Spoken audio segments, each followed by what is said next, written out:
Everything's wrong. Lieutenant Parker's shout tore through the air as the 10th round in a row missed its mark. The young SEAL trainee bowed his head, chest heaving with frustration. On the screen, the laser system and weatherboard still flashed. Perfect. But every sweat-drenched face screamed a different truth. They were powerless. At the far end of the range, an old man quietly gripped his coffee cup, eyes distant. He had once heard wind like this, had once known it could kill an entire team with just the smallest error. Could it be that his silence was about to reveal a lesson they had never been taught? Boom! The blast slammed into the canyon walls, echoing down like thunder. The hot casing of a Barrett M82 clattered across the concrete floor, leaving behind the acrid stench of scorched metal. Yet the hostage rescue target, a steel silhouette of a hostage held at gunpoint, still stood untouched, not a single hole punched through.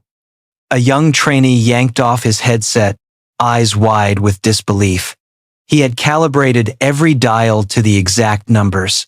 Distance 1,200 yards, crosswind 6 miles per hour, humidity 43%. The ballistic computer flashed its cold verdict. Solution? Perfect. And yet, the last round had sailed clean past the margin. Instructor Lieutenant Parker scowled, his knuckles whitening as he gripped the scope. His voice cracked the air, dry and sharp, nearly a shout. Maintain discipline. Failure is human, not machine. The words dropped into the canyon, slammed against the rock, then bounced back like an indictment. The young shooters sucked in air, wiping sweat. They weren't weak, they weren't clumsy. Fingers squeezed the trigger steady, heart rates held below 70 BPM, firing postures textbook. But the bullets still betrayed them. Another string of shots rang out. Boom, a miss. Boom, off by inches. Curses broke loose, clattering against the harsh sound of brass shells hitting the ground. Overhead, the sun bore down, as if intent on stoking the frustration to a boil. Gradually, the trainees fell silent. Only heavy breathing remained, mingling with the canyon wind hissing in their ears. Doubt grew in their eyes, quiet but corrosive. Maybe the fault wasn't theirs. Maybe it lay somewhere beyond their understanding. Just a few yards away, in the shade of a brick wall, an old man sat in stillness. A faded jacket hung on his frame, cap pulled low. One hand rested on a cheap paper cup of coffee, his index finger tapping lightly against its steady rhythm, not in sync with gunfire but with the shifting gusts of wind. He didn't jot notes, didn't glance at a single device. His clouded yet piercing eyes fixed only on the space ahead, where dust had just been lifted into tiny spirals, like pencil marks sketched across the sky. No one paid him any mind. To the young SEALs, he was just a faint shadow, irrelevant to the high-stakes drill. But somewhere deep down, someone shivered because it felt like the old man was listening to something all the computers had missed. If the machines all declared perfect, why did every shot miss? And why did that silent old man seem to already know the answer? And before we continue with the main story, don't forget to hit subscribe and like this video. Oh, and let us know in the comments where you're watching from. We'd love to hear it. A sudden gust swept through the canyon, ripping up a veil of fine dust from the ground, hurling grains of sand into the air before they faded like gunpowder smoke. Tiny spirals twisted upward, then vanished before touching down again. The entire firing range froze for a moment, but soon the hum of the meteorological fans drowned it out, spitting out data precise down to the decimal. In the shadows, the old man lifted his head, drawing in a deep breath, letting the wind flow through his nose.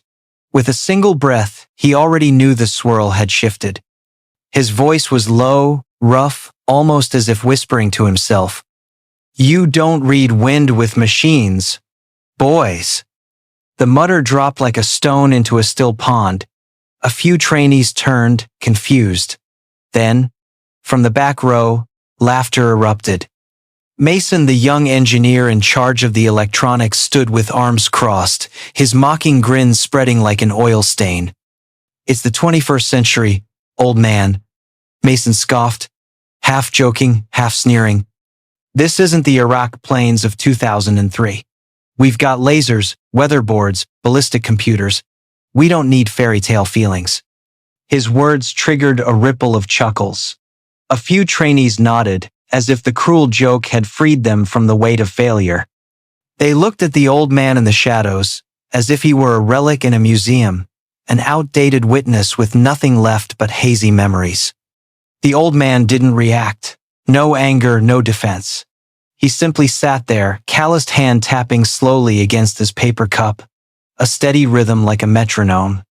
His clouded yet piercing eyes stared into the canyon's far end, where the dust swirl had already dissolved. In his mind, it wasn't their laughter he heard, but the rush of a different night, a moonless night in Iraq, wind whipping through narrow streets, shifting suddenly like a wild beast. A teammate gasping in his ear, a hostage with a gun pressed to their head, and in that moment he knew one wrong read of the wind, and the entire team would die. A few young SEAL trainees still fumbled with the Barrett, adjusting scopes, recalibrating their computers. They had no idea that the very thing they mocked had saved more lives than any chip ever could. Farther back, Parker, the young instructor, said nothing, only frowned. He didn't quite believe in an old man's instinct either, but somewhere inside, a thorn of unease pricked him. The range buzzed again, readying for the next volley. Bolts clacked, breath pressed tight, sweat dropped onto rifle stocks. Everyone seemed to forget that one sentence, dismissing it as meaningless echo in the canyon. Only the old man remained still. His eyes, distant yet blazing, tracked a single grain of dust spinning in the wind, as if reading an invisible language unknown to both machines and the young. They laughed. But within minutes, the entire range would understand. That fairy tale once drew the line between life and death, and perhaps it was about to save them again from their own arrogance. Boom! Another round blasted out of the Barrett M82, a thin ribbon of smoke drifting lazily with the wind. The brass casing ejected, clattering across the scorching concrete with a dry metallic ring. But the hostage rescue target still stood far away, untouched, as if mocking the entire team. For a few silent seconds, all they heard was the echo bouncing off the canyon walls before it faded. No strike of metal, no familiar clang of success. Only the canyon wind whistling through the rocks, slicing into the suffocating air. Lieutenant Parker clenched the scope so hard, sweat soaked through his back. He lowered it, muttering a hoarse curse. Disappointment poured out thick as gun smoke. He knew his trainees were skilled, they hadn't flinched, hadn't broken breathing rhythm. They had done everything by the book, exactly as the computers instructed. But the results slapped that belief in the face. Some trainees fumbled as they loaded fresh mags. Not out of fear, but out of that strange helplessness when you've done everything right but reality still tells you you're not good enough. Hands that once gripped ropes, that once swam through black water, now trembled faintly in anger. Mason, the young engineer, still stood with arms folded, his smirk plain and sharp. He was convinced he'd been right all along.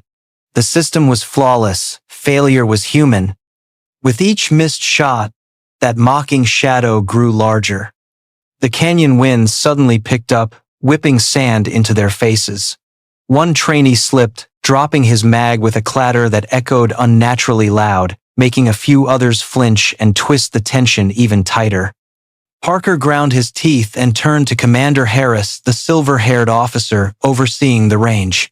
Harris had stood still as stone until now. But when his eyes met the restless looks around him, he gave a slight nod and stepped forward. His frame still solid, each stride sharp across the grit. Sunlight caught his silver watch, flashing harshly. Harris raised a hand, his voice carrying steady and firm. "That's enough. Training ends here. Pushing further only makes it dangerous." The words fell like an order ending a battle. A few trainees sighed, others dropped their heads, hiding shame in their eyes. Parker slumped into a chair, rubbing his face, masking his frustration. Mason shot a glance, his smug smile flickering like he'd just won another quiet game. But the moment that seemed sealed shut was suddenly ripped open. Static!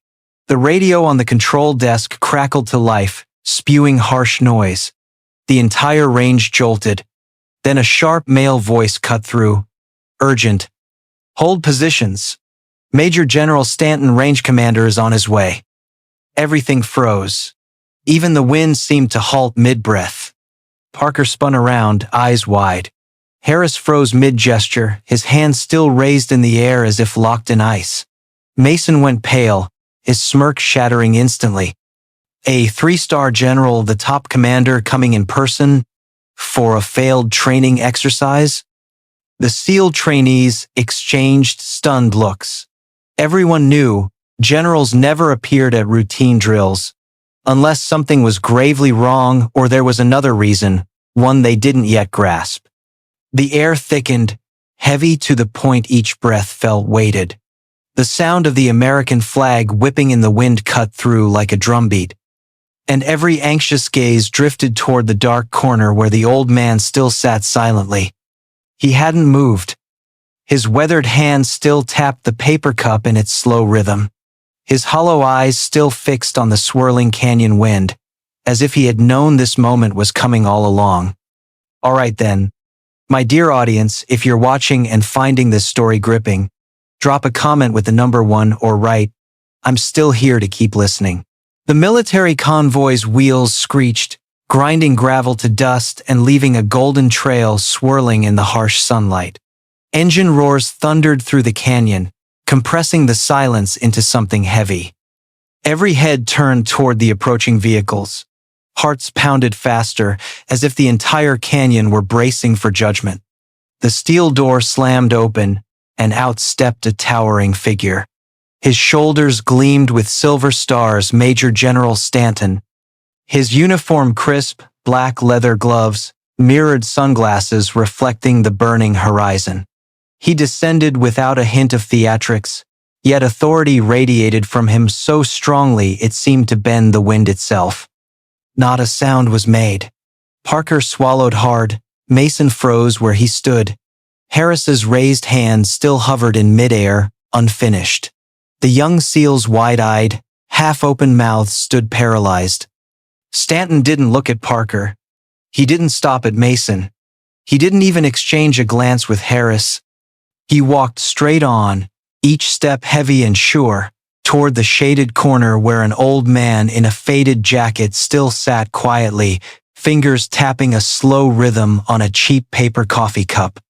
The crunch of leather boots on gravel echoed, mixing with the snap of the American flag whipping against steel. A swirl of grit caught one trainee in the face, making him blink, but he didn't dare move. Then the unthinkable happened. Stanton stopped before the old man, stood tall, back straight, shoulders squared.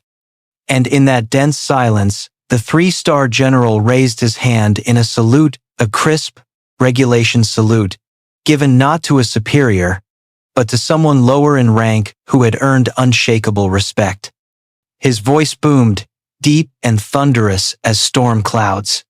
Senior Chief Ray Dalton, the Phantom. The range was struck like lightning. Trainees gaped, one dropping his scope to the ground without even noticing. The man they had mocked as a relic, a worn-out shadow of the past, was now honored by a general, his name spoken as a legend. Ray Dalton inclined his head, answering the salute with the simplest of gestures. No display, no smile, just the nod of a man long accustomed to ceremony who no longer needed it to prove anything. In his eyes, a small flame flickered, the kind of fire that time could never extinguish. Stanton turned, facing the stunned line of trainees. His voice rolled out, swallowing even the canyon winds.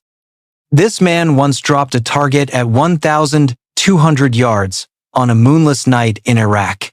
The wind shifted 3 times in 10 minutes. One shot, and he saved the entire SEAL team. His words hammered down like blows on steel. The young men felt the weight in their chests.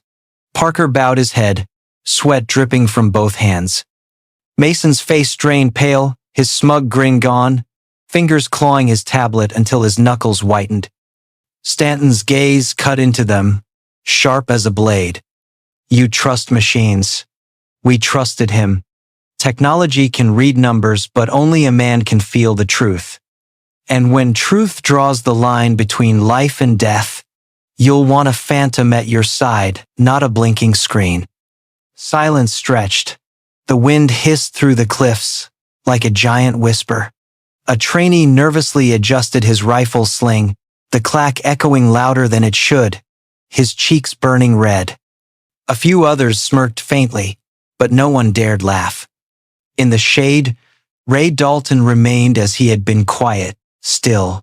But now his silence was no longer the butt of mockery. It had become gravity itself, pulling every eye toward him. As if, in that moment, there were no canyon, no wind, no ballistics board, only a phantom, a man who once heard the wind speak and turned it into salvation for his brothers. But what truly allowed him to perform that miracle on a pitch-black night in Iraq? What secret let an ordinary man surpass modern technology and turn a single shot into legend? A breeze whispered through the canyon, carrying dust and the scent of rusted iron. In that instant, Ray Dalton closed his eyes. Coronado's scorching sun vanished, along with the young trainees and their gleaming tablets. Before him, another night surged back, dense, brutal, shaking his very body. Fallujah, 2003. The stench of dust and cordite mingled in the air. The hiss of AK rounds sliced across, chipping into concrete walls, shattering into hot fragments on the ground. At the far end of the alley, a ruined house flickered with firelight, screams echoing from inside the desperate cries of an American hostage. The SEAL team pressed against the wall, hearts beating in sync with the bursts of gunfire. The heavy Barrett M82 rested in Ray's hands, its barrel cold, weighing down his shoulder like a block of steel. Each breath he took felt like the weight of the entire team pressing on him. The ballistic computer, the weatherboard useless. Fallujah's wind was chaos, shifting 3 times in 10 minutes, snaking through alleys like a cruel trick. The countdown on his wrist ticked toward 0. One miscalculation meant failure and a hostage dead. Ray lowered his gaze to a small, folded scrap of paper tucked in his chest pocket. Scribbled in faded pencil were 2 numbers, 3 to 2. It wasn't the code of any system. It was a formula he had carved out after thousands of hours facing the wind, from freezing nights on the Euphrates to dust-choked days buried in Iraq's desert. He didn't glance at a screen. Instead, Ray lifted his head, letting the wind brush across his cheek. He felt the micro-shifts against his skin, listened to the faint hiss of dust skimming his ear, watched the way smoke curled off enemy rounds to trace the swirl. It was science fused with instinct, a battlefield sense no machine could compute. His finger tightened on the trigger. His whole body became part of the rifle. 1 second stretched into a lifetime. Then, boom! The Barrett thundered, recoil slamming into his shoulder. The blast roared through the alley, shredded by the wind into 100 echoes. A sharp sound followed. Sealang. The crack of metal struck dead on. The target dropped. 1 bullet, cutting through shifting gusts, striking the captor's weakness. The hostage was saved. The team pulled out alive. After that night, in the whispers that spread through the ranks, Ray Dalton wasn't just senior chief anymore. They spoke of him softly, as if afraid to break the spell, Steel Phantom. Because that shot hadn't just saved a life. It proved that even in chaos, there was a man steady enough to hear the wind speak, to turn the impossible into fact. The 3 to 2 formula he kept as his secret. Not a math equation, not some mystical trick. Simply a way he had learned to translate the wind's language into numbers, direct, rough, but terrifyingly precise. beyond every ballistic chart, because technology worked in stable conditions, but only a human could sense nature's betrayal in the moment that mattered. When he opened his eyes again in Coronado, he saw young faces before him taut with doubt and awe. The canyon wind swirled once more, spinning dust into circles. Ray tightened his grip on the coffee cup, the corner of his mouth lifting like a smile aimed at his own memory. Are you still here, my dear listener? Take a pause, relax a little, maybe grab a glass of water, then keep following this story. Drop a 1 in the comments if you're finding it gripping.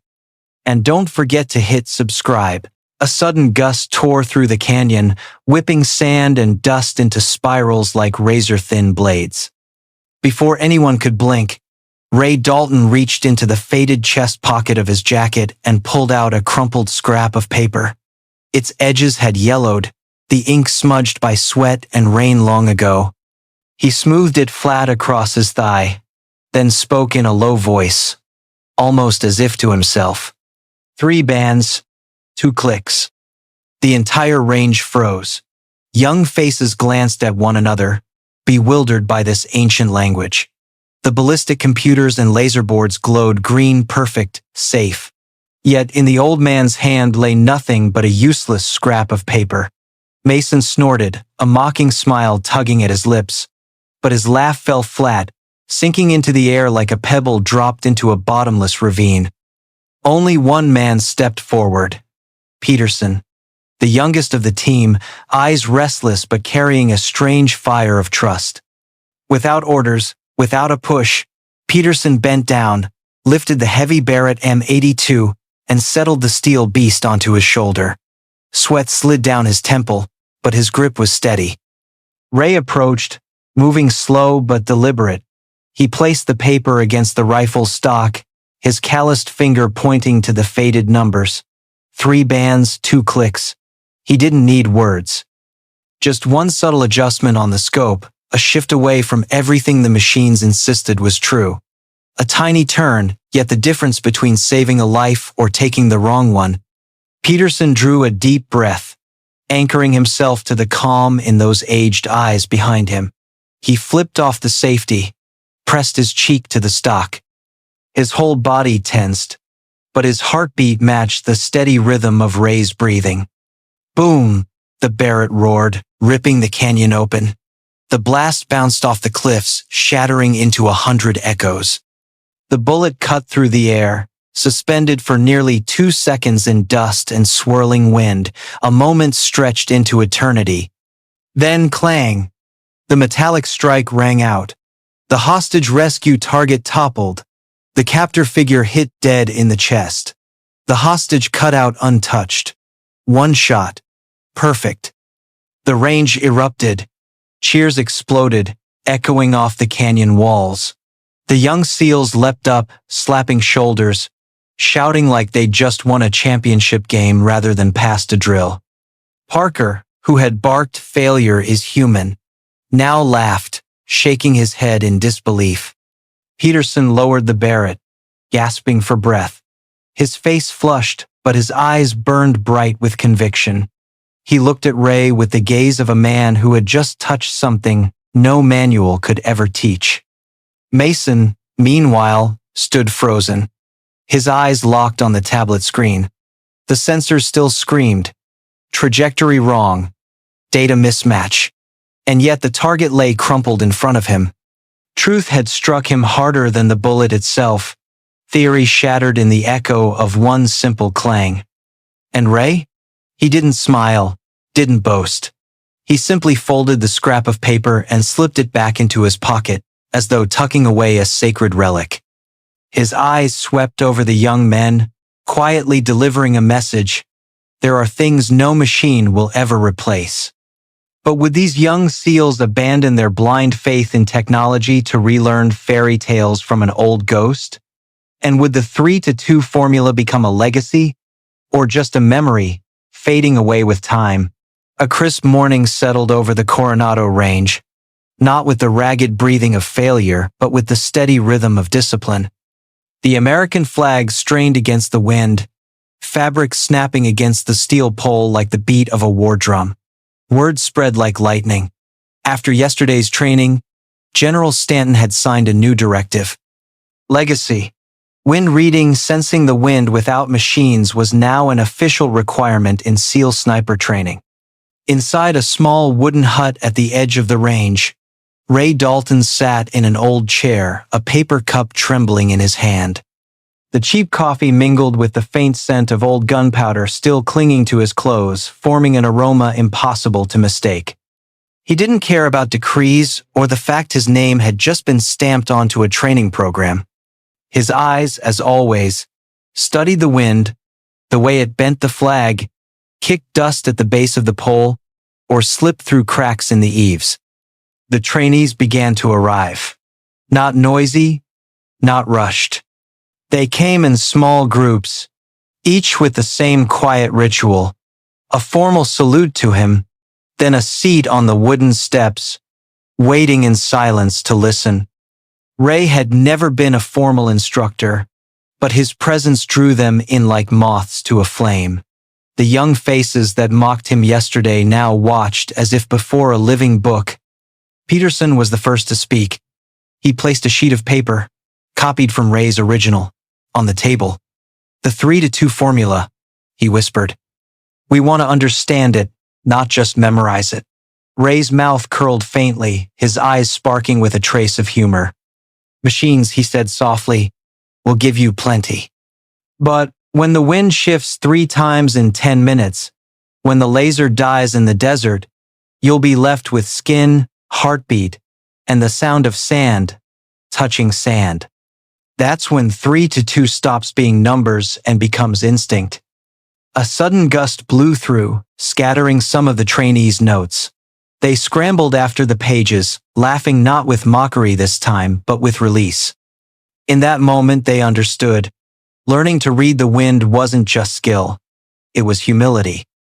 At the back, Mason sat quietly, tablet dark on his lap. He neither asked questions nor took notes, only watched. His eyes were bloodshot from a sleepless night, but the sneer was gone. When Ray's gaze brushed past him, both men nodded once. An acknowledgement, no words required. The day passed. Wave after wave of trainees cycled in, listening to the same story: the moonless night in Iraq, the alleys of Fallujah, the 2-second shot that saved a team. Ray never altered the details, but the pauses he chose, the hiss of sand, the shiver in his ear made the tale new each time, always chilling. Peterson quietly became his shadow, jotting notes, drafting outlines, reshaping them into diagrams for future classes. In his upright stance, people caught glimpses of Ray Dalton in his youth. By evening, sunlight bathed the range in gold. Ray remained in his usual corner, faded jacket on, coffee cooling in his hand. No new medals were pinned. No headlines praised him. Yet every bowed head, every silent nod from the young men, was a reward greater than any honor. A passing photographer captured a moment. Ray Dalton seated beside Peterson, both leaning over the old scrap of paper. Behind them, the American flag whipped wildly, as if it too wanted to join the final lesson of the day. The photo soon hung in the range's Memorial Hall, the unofficial emblem of legacy wind reading. And yet, in Ray's eyes as the day closed, a distance lingered. He knew the secret he carried from Iraq had never been fully told. That shot was only part of the story. There were truths about the Steel Phantom even Stanton didn't know. The unanswered question remained. Would this legacy end at Coronado's range, or was there another door, darker, waiting to open? As the old man closed his eyes to the breeze, what secret from Iraq still demanded to be spoken? And was the legacy of the Steel Phantom merely a training chapter, or the beginning of a deeper, more unsettling truth? The Coronado evening stilled, leaving only the American flag rippling against a blood-red sky. The image of Ray Dalton at the range's end, beside Peterson, etched itself into memory. An old man, a worn scrap of paper, yet they had opened an entirely new chapter in SEAL history. Yesterday, he was the outdated relic. Today, he was the teacher of a generation. This story isn't just about the numbers, 3 to 2 or a bullet traveling 1,200 yards. It's a reminder that technology can calculate, but only human beings can feel. Only heart and instinct decide the line between life and death. And for many watching, perhaps we see a reflection of ourselves.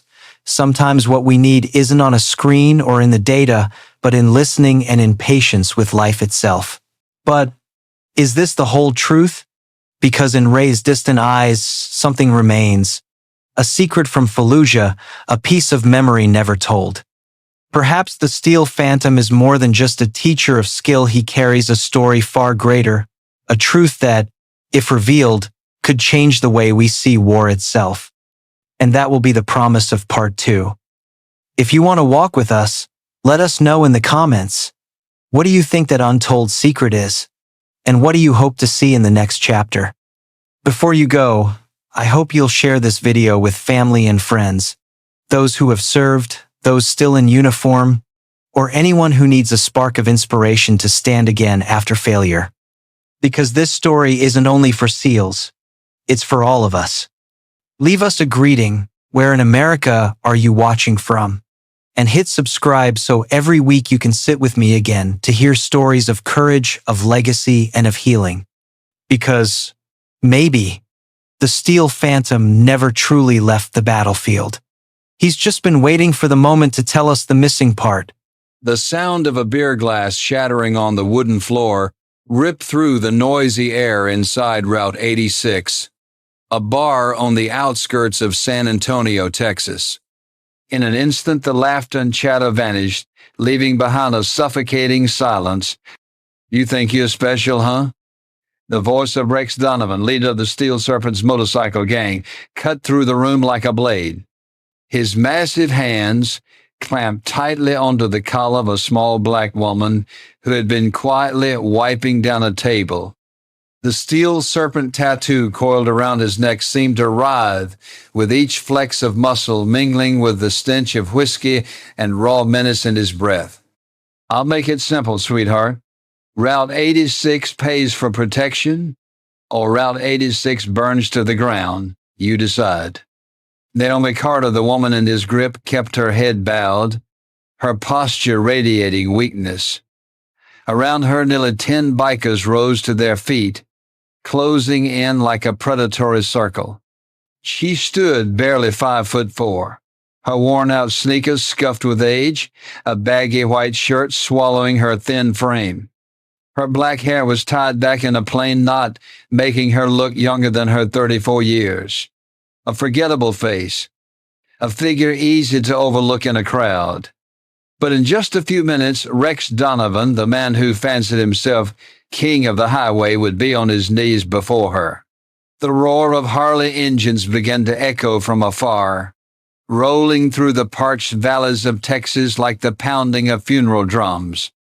The interstate highway cutting across San Antonio was no stranger to the growl of motors. But tonight, the sound carried a different weight. There was something heavy, relentless in its cadence, an omen of doom. When the headlights of the motorcycle convoy flashed through the bar windows of Route 86, every unfinished conversation inside abruptly ceased, as though someone had twisted shut the valve on the room's sound.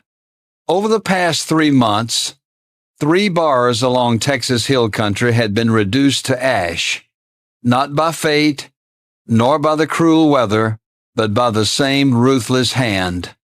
Any owner who refused the protection service of the Steel Serpents received the same warning. Their place burned to the ground, or they themselves ended up in the hospital with wounds that could not be explained. Rumors spread faster than the smoke, casting a shadow over once peaceful small towns. People whispered that the gang was like a toxic wind sweeping through Bexar and Medina, leaving behind the acrid stench of threat. While the other patrons sat frozen, holding their breath, Naomi Carter quietly stood behind the counter. Her hands continued folding napkins into flawless triangles, precise, steady, almost obsessive. To outsiders, it was just a dull habit. But to Naomi, it was how she kept her heartbeat measured, how she controlled the chaos pressing in. No one in the bar knew that these seemingly meaningless movements had once been survival skills on the battlefield where a fold a few millimeters off could mean a life lost. Jared, the young bartender, with a mop of blonde hair, fumbled with trembling hands as he tried to polish glasses.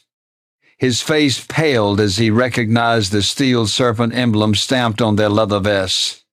His lips moved, but instead of calling out, he could only whisper faintly to Naomi, his voice shakier than the glass in his grip. Naomi gave no reply. She only nodded, then turned back to wiping down the table, her strokes horizontal and vertical, precise enough to align a ruler. The doors burst open, and then he appeared. Rex Donovan. He entered like a king taking his throne, though that throne was nothing more than worn wooden chairs beneath jaundiced neon light. 6'3", built like a wrestler, his shaven head gleamed under the bar's glow. The light spilled down his neck where a steel serpent tattoo coiled around slabs of muscle, its head curving up along his jaw as if ready to strike anyone who dared look a second too long. The room seemed to shrink as he spread his arms wide, inhaling the air thick with stale beer and the sweat of working men. None of his crew fanned out behind him without a word. Each took a strategic post around the exits. Their formation formed an invisible ring blocking the front door, cutting off escape routes, slicing lines of sight. This was no random thuggery. It was tactics, calculated like moves on a chessboard. Naomi's eyes flicked once, and in that instant she read their operation, her brow arched slightly too subtle for anyone else to notice. The air grew dense, so heavy every breath was audible. One patron tried to swallow another sip of beer, but his throat was too dry to manage it. A middle-aged couple made to leave, only to stop cold at the sight of two bikers blocking the back door. Silence consumed the room, broken only by the heavy thud of Rex's boots across the floorboards. From the corner, Sheriff Marcus Reed quietly set down his coffee cup. He no longer wore a uniform, nor carried his usual sidearm. Just a man past 50, hair gone silver, his weathered face marked by 2 tours in Iraq, his calloused hand rested near his hip empty, but his eyes, deep and sharp, had already shifted into a defensive watch. He knew what was about to happen, and he was not the only one. A young patron cleared his throat nervously to cut the tension, but the sound rang out like the first shot of a battle. Everyone flinched, including the man himself, before dropping their eyes back to their tables. Naomi kept folding, not rushing, not trembling, as if she hadn't heard the Harley engines outside, hadn't seen the predatory eyes closing in. She simply turned her hands, folds crisp, exact, unwavering. To many, the sight seemed absurd, who worries about napkins in the middle of a storm. But that very ordinariness made the moment stranger still, as though the world was about to turn upside down without warning. And it was about to. All right, before you take your seat, take a few seconds to like the video and subscribe to the channel, but only if you truly resonate with what I'm sharing, and drop a comment below to let me know where you're watching from and what time it is right now. It's always fascinating to see people joining us from all over the world. The atmosphere inside Route 86 had sunk so low that the ticking of the wall clock could be heard with every passing second. When Rex Donovan dropped into a chair in the center of the room, he occupied the space like a conqueror planting his flag on claimed land. The yellow light spilled across his rough-hewn face, making the steel serpent tattoo on his neck seem alive, shifting with each breath. His men silently fanned out, each taking a position, their eyes fixed on their leader's smallest gestures. People often said bikers were nothing but noise, but the way they controlled the room tonight resembled a cruel orchestra, except the baton was not in the hands of a conductor, but a beast in human form. Naomi moved toward the table, her worn sneakers gliding across the wooden floor without a sound. The autopad rested neatly in her hand, as though all she cared about was noting cheap beers and strong whiskey. No one noticed how those dark brown eyes flicked quickly around the room, cataloging every position: the limping man by the jukebox, the one bragging about his scar near the pool table, the dangerous gap between the window and the bar. Everything stored away like a tactical map, though outwardly she looked no different from a passive woman working the late shift. One wiry biker with meth-worn teeth jabbed his elbow hard into her side. His harsh laugh rang out, bitter, proof that in their world women never held power.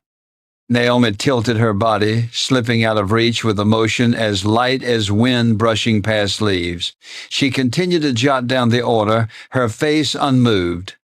That serene silence was what made Jared, the young bartender, flush red with anger.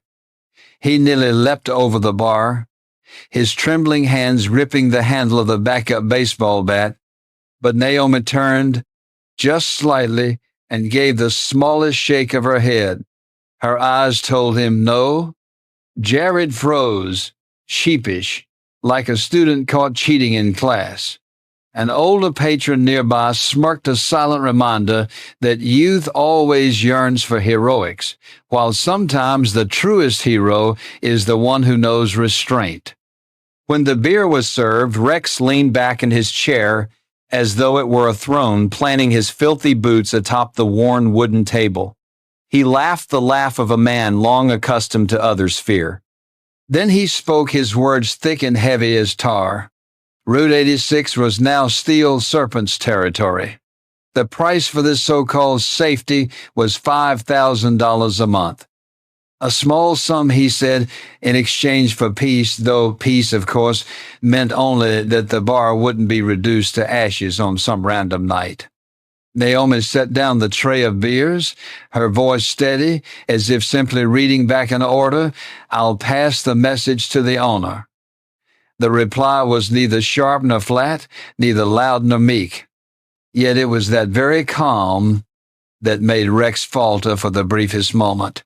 This man was too familiar with fear, the trembling, the pleading, or at least eyes cast down. Naomi showed none of it. Unease crawled up his spine. To mask it, Rex pulled a lighter from his pocket. Click. The metal snapped sharply, echoing louder than it should in the hushed room. Once, twice, 3 times, he flicked it open and shut, like the drumbeat of an executioner counting down. Each spark painted visions of blazing houses, the stench of gas, the reek of charred flesh. A few patrons swallowed hard, unable to tear their eyes from the tiny dancing flame. "This isn't a negotiation," Rex growled, his voice low and viscous. "This is an order." The room held its breath, and for a fleeting moment, perhaps everyone believed Naomi Carter was nothing more than a frail black woman, alone in the circle of predators. But what they did not know, or not yet, was that beneath that baggy shirt, Naomi was not alone at all. She carried a past that, if revealed, would change the entire room forever. "And you, what do you think? Was her calm silence the mark of fear, or something far more dangerous?"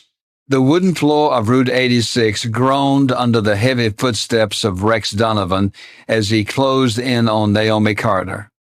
The air was so thick that even breathing sounded like a threat. His hand, rough, heavy as steel, shot out, and he clamped down on her thin arm. The veins on the back of his hand bulged, pressing against Naomi's skin like an iron vise. Jared, the young bartender, leapt from behind the counter, fury plain on his face. But before he could take a single step forward, a deep, gravelly voice rumbled from the corner. Sheriff Marcus Reed, the silver-haired man who had survived 2 tours in Iraq, was no longer sipping his coffee. He set the cup down, his gaze hard and tempered like forged steel. He didn't need to shout. A single sentence was enough. Heavy as a verdict. Rex turned, a sneer curling beneath the yellowed neon light. "Old man," he growled, spitting out each word, "you think you're still in Baghdad? Here you're 1 and we're 10. His words cracked through the silence like a rifle butt slamming against a wall. The patrons froze. No one dared even breathe too loudly. Naomi, until that moment, had kept her head bowed, her shoulders trembling as though resigned to being devoured. But then, slowly, she lifted her face. Her dark brown eyes did not waver, did not plead. They were unnervingly calm, like the surface of a still lake, even as a storm churned beyond the horizon. And that very calm, paradoxically, was what drove Rex into a rage. He was not used to such eyes, least of all from a small woman he thought of as easy prey. He snarled, tightening his grip, and in a moment of lost control, Rex yanked violently at Naomi's worn shirt. The sound of ripping fabric shrieked through the bar, echoing like thunder cracking across the heavy Texas night saturated with liquor and smoke. And then Route 86 froze. Every gaze locked on Naomi, and what was revealed turned the entire room upside down. Beneath the torn shirt, her black tank top clung to her frame, but it was what it revealed that mattered. Spread across her shoulder was a tattoo of authority, the eagle, globe, and anchor, the immortal emblem of the United States Marine Corps. The ink was sharp. The eagle's wings spread wide as though still soaring in battlefield winds. Beneath it, bold letters read, "First Force Recon, Staff Sergeant N. Carter, MOS 0311. Not decoration, but a medal etched into flesh, a declaration of a soldier's life lived at the edge of death. But that wasn't all. Surrounding the tattoo were the marks of war, a jagged scar across her left shoulder, the remnant of a bullet's path. Faded burns streaked down her ribs, whispers of fire that once licked her body. And a crude, ugly knife scar slashed across her hip, a story of violence too brutal to need retelling. Every scar on Naomi's body was like a diary, written in blood and fire, with no pen needed. Those who knew how to read it saw an entire history, where she fell, where she rose again, and where her brothers in arms never returned. No one in the bar still thought of Naomi as an ordinary waitress. They stood before a Force Recon Marine, a warrior of one of the most elite units known and feared by both allies and enemies alike. No words were spoken, but everyone understood. Rex Donovan had just made a fatal mistake. Do you have a guess what happens next? Take a breath, drop a comment with one or "I'm still here" if you want to keep listening. A dense silence blanketed Route 86, as though the room itself was holding its breath. Only the whistle of wind through the doorframe and the pounding hearts of those watching filled their ears. Eyes that had once seen Naomi as nothing more than an ordinary waitress could no longer look away from the battlefield of tattoos and scars laid bare across her back. Marcus Reed was the first to break the silence. His voice trembled not with fear but with emotion. A man who had lived through years of fire and smoke, who had seen horrors on the battlefield, now faltered like a young soldier standing before a legend. Recon. My God. The two words fell heavy as lead, and every head in the bar turned toward him. Rex Donovan, the self-proclaimed lord who had entered the bar like a conqueror, stepped back half a pace. His hand unconsciously released the torn shred of Naomi's shirt. The arrogant gleam in his eyes guttered out, replaced by a flicker of fear, even shock. He was no longer looking at a woman. He was staring at everything he could never measure up to: discipline, strength, sacrifice, and a past he could never touch. From the corner, another figure rose. Harold Brooks, his hair white, his back stooped, but his eyes still holding an old fire. Not a regular patron, not a random drunk caught in Route 86 tonight. This was a retired colonel, one who had once led men through the blood-soaked alleys of Fallujah. He studied Naomi carefully, then nodded slowly. Staff Sergeant Carter, I remember you. Fallujah, 2005. You and your unit held that school for 19 hours.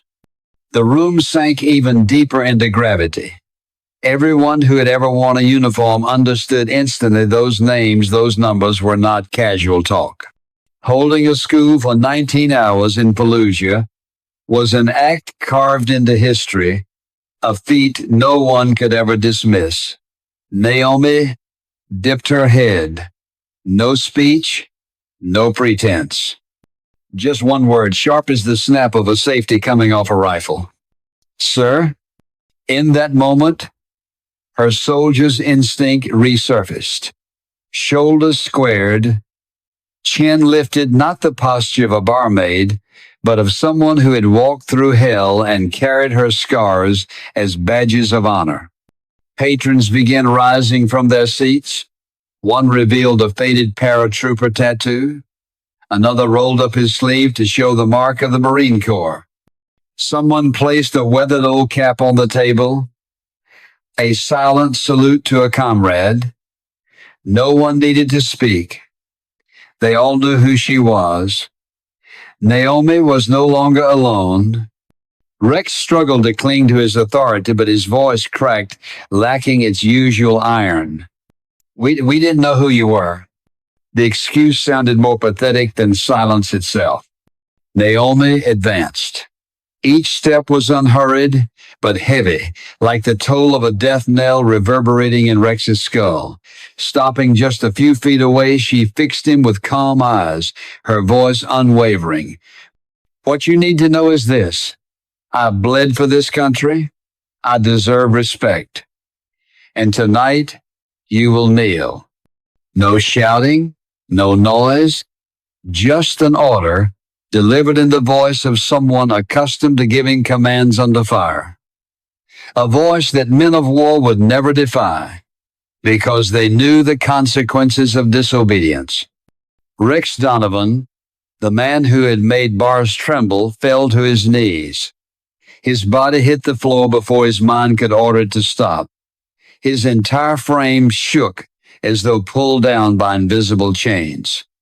His crew stood frozen, unable to move, for they understood if someone like Rex was forced down, their fate could only be worse. Chairs scraped across the floor as veterans across the room stood, forming a solid wall behind Naomi, a barricade built of blood and loyalty. Some smirked, some simply nodded, as though they had all been waiting for this moment. And strangely, within the tension, a flicker of humor slipped in. A heavy-set regular muttered loudly enough for all to hear, I just came here for cheap beer. Didn't know I'd get front row seats to a blockbuster action flick. Soft laughter rippled through the room, not shattering the atmosphere but grounding it, the kind of real-life humor that slips into even the darkest hours, giving people room to breathe. Naomi didn't laugh, but the corner of her mouth lifted, as if acknowledging that the man wasn't wrong. Rex remained on his knees, sweat pouring down his face, hands trembling. The reversal of power was complete. A moment ago, he had been predator. Now he was prey, condemned by the very room around him. And if even Rex Donovan had knelt before Naomi, didn't you wonder what would become of the entire Steel Serpents once they were forced to face a truth not yet revealed? The sickly yellow lights of Route 86 spilled across Rex Donovan's face, tracing the long streak of sweat that slid down his temple. The man who had walked in with the bearing of a king now knelt trembling on the scarred wooden floor, like a schoolboy caught red-handed. Naomi stood tall, her back a column of steel in the center of the room, no weapons, no shouting. The truth etched on her skin was all she needed, and that truth alone was enough to bring a notorious gang to its knees. In Naomi's deep brown eyes, there was no anger, no satisfaction, only the cold resolve of someone who'd lived through war and learned that revenge did not always come in blood but in submission. Her voice rang out calm, yet as heavy as a hammer striking steel. You attacked me, wrecked this place, threatened this community. In many of the places I've fought, you'd already be dead, but here you will apologize. There was no way out. Rex stammered, and the sound that left his lips bore none of the roar of a gang leader, only the faltering whimper of a broken man. I'm sorry, ma'am. We won't come back. Each word tore from his throat bitterly, but he could not resist. Behind him, the bikers' men who had once pounded their chests, slammed tables, barked threats, now lowered their heads and shuffled backward like whipped strays. The sight drew the edge of laughter from a few in the room, but no one dared break the sanctity of the moment. Marcus Reed, the silver-haired sheriff, stepped forward slowly. His eyes lingered on Naomi with respect before turning to the bikers. A faint curl of his lip formed a smile soldiers once called the death grin, the signal that mercy had just been granted. His voice carried, low and resonant, Miss Carter, do you want to press charges? We've got witnesses. The evidence is clear. The entire bar held its breath, waiting for her answer. Tonight, a single nod could decide the fate of the Steel Serpents. But Naomi shook her head. No hesitation, no regret. Her voice steady, the same calm timbre as before. No need, they'll leave and spread the word that Route 86 is Marine ground. Here we are not afraid. At that moment, the air shifted. The suffocating tension gave way, and the bar felt as though it had been unburdened. From a corner table, a gray-haired veteran burst into booming laughter, his voice echoing off the wooden walls. You hear that, you steel snakes? There's someone here who survived Fallujah. The room erupted. Applause, shouts, boots stomping the floor. A chaotic, beautiful music, the kind only born when evil is struck down before your eyes. Jared, the young bartender, waved his bar rag like a victory flag, drawing chuckles from the patrons around him. Meanwhile, Rex and his crew didn't dare look back. They slunk out the door like a pack of wolves stripped of their alpha. Their boots hammered the floor, but the sound was pitiful. Outside, Harleys roared to life, but the once mighty thunder now sounded like the pitiful howl of the defeated. There was no swagger in their retreat, only the desperate rush to escape a place they would never dare return to. Inside, Naomi stood still. She didn't raise her arms to welcome the cheers, didn't beam like a hero being honored. She simply removed the torn scrap of cloth still clinging to her shoulder, folded it neatly as she once did with napkins, and set it aside. For her, this was not a triumph. It was a mission completed. Once again, she had held the line where no one else dared stand. Silence returned, but this time it was the silence of respect, of relief, not of fear. The patrons returned to their seats, yet something about them had changed. Their shoulders straighter, their eyes brighter. They had not only witnessed the humiliation of a biker gang, but the rebirth of Route 86 itself. From now on, this roadside bar would be something more a sacred ground, protected.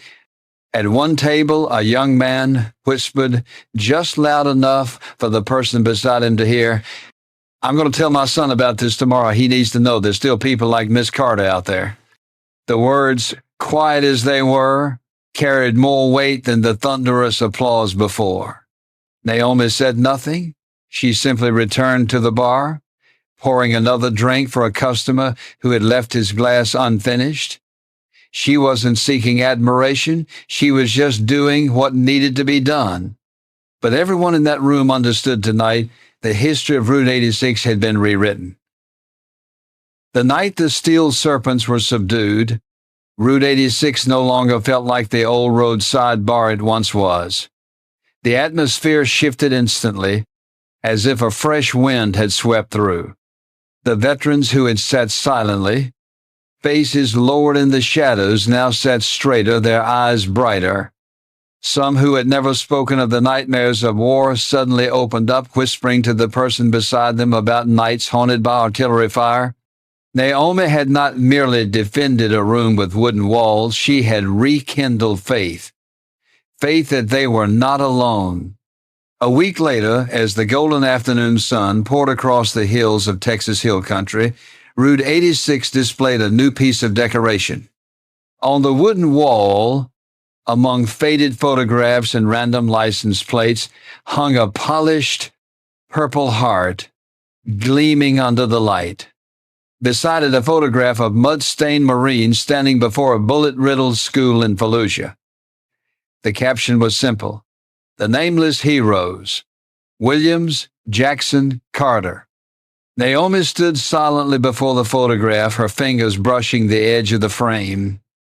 Her deep brown eyes drifted from the metal to Jared, the young bartender who had witnessed every moment of that night. Her voice was low but clear. "Do you see? They were the heroes. I was just the one who survived." Jared shook his head, his eyes bright with an unusual resolve. "No," he answered. "You taught us that peace doesn't mean running away. Peace is when someone stands guard." Naomi smiled faintly. It was not radiant, but it was genuine, and as rare as a shaft of sunlight breaking through a thick wall. It was not the smile of a victor, but of someone finally allowing herself to breathe freely. From that day on, Route 86 began to change. No longer just a roadside bar, it became something different, almost a sanctuary of respect. Veterans came to share stories they never spoke of at home. Locals stopped by and slowly learned to listen rather than pry. Photographs, patches, and old dog tags began to appear on the walls, donated by patrons who wanted to leave something behind. Naomi still served as always, pouring beer, making coffee, wiping down tables. But now she did it with her shoulders straight, no longer shrinking herself to seem smaller. Guests no longer saw just an ordinary black woman in a worn apron. They saw a warrior who had chosen to protect this community, not with weapons, but with her quiet presence. For Jared, this transformation was also his first lesson in life. He was no longer just a nervous young bartender facing down a biker gang. He learned that strength didn't always roar like the engines of a Harley sometimes. It was simply the calm gaze of someone who knew their own worth. And he knew he stood behind a back strong enough to shield an entire room.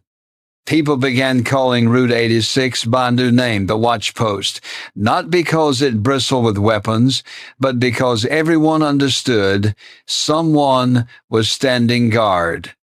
A Marine who had once survived hell now chose to stand here, protecting peace. Naomi never called herself a hero. To her, everything she did was just continuing a mission without end. In war, that mission had been holding the door between life and death. Now, in peace, that mission was ensuring that Route 86 remained a place where anyone, soldier or civilian, could feel safe. At night, when the bar grew quiet, Naomi often lingered, folding napkins into perfect triangles. Jared would tease her. "You planning to compete in the Napkin Olympics?" Naomi would laugh softly, lighter now. On the battlefield, the smallest detail could save a life. Here, it just keeps things tidy. I feel more at ease this way. The regulars would chuckle too, and somehow that laughter warmed Route 86 more than any fireplace could. Naomi knew her past would never disappear. The scars on her skin, the memories lurking in the dark, would always remain.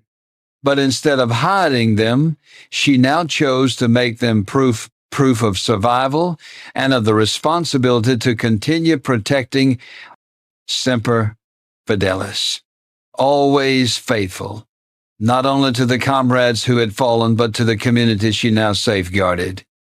And in this way, Naomi Carter had found peace not by hiding, but by standing guard in a new way. For Route 86, everyone knew here stood a Marine on watch, not with a rifle, but with a steaming cup of coffee. Not under gunfire, but to the quiet hum of country music.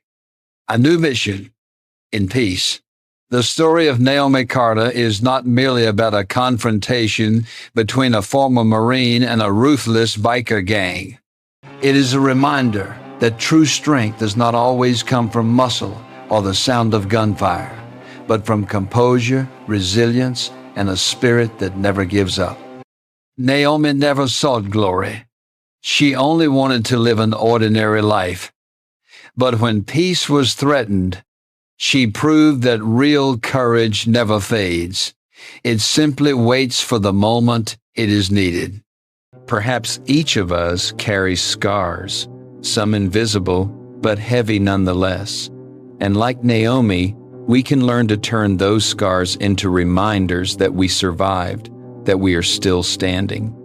Peace is not about running from the past. It is about walking forward with the courage to carry everything we've been through. If this story touched your heart, leave a comment and share your thoughts. Don't forget to like, subscribe, and share this video, because somewhere out there, someone may be in need of a beacon of hope, just like the one Naomi Carter has brought. Have you ever found your own strength in a moment when you felt at your weakest? Share your story with us in the comments.